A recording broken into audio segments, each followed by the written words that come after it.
Hi and welcome to today's daily reading from Jesus Calling by Sarah Young, Enjoying Peace in His Presence. And I have allergies this week, so my eyes are all itchy. So my using no glasses might be even more difficult today. So let's see. I am your Lord. Seek me, a friend and lover of your soul, but remember that I am also King of Kings, sovereign over all. You can make some plans as you gaze into the day that stretches out before you, but you need to hold those plans tentatively, anticipating that I may have other ideas. The most important thing to determine is what to do right now. Instead of scanning the horizon of your life, looking for things that need to be done, concentrate on the task before you and the one who never leaves your side. Let everything else fade into the background. This will unclutter your mind, allowing me to occupy more and more of your consciousness.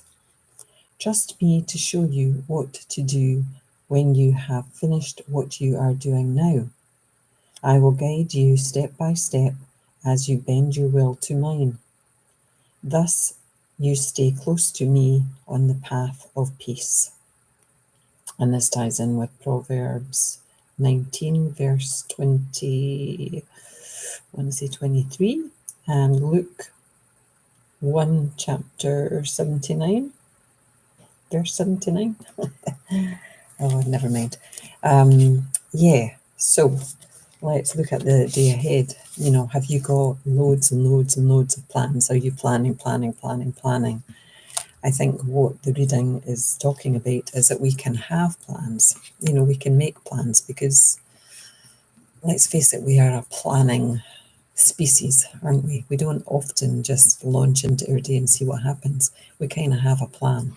But I think what Jesus is saying here is that we have to be flexible with those plans because he may have other plans for us.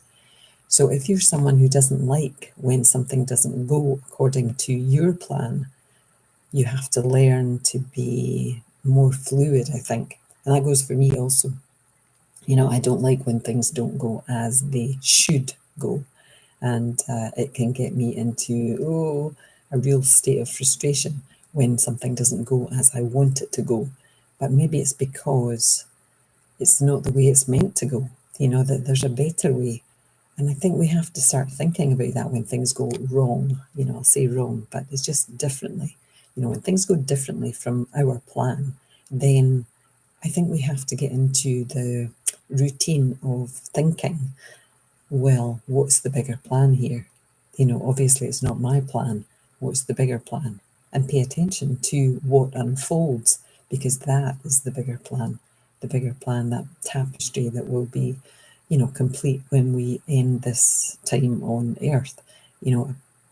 I have this image of we go somewhere after, we pass and we review everything, that has happened, that has done, and we see that complete tapestry, that complete photograph.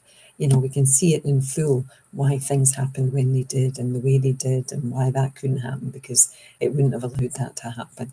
And it's interesting. So, Jesus is just saying to spend more time, with awareness of him, not trying to think things through, till we're like clogged up and we don't have any space for inspiration or connection with ourselves.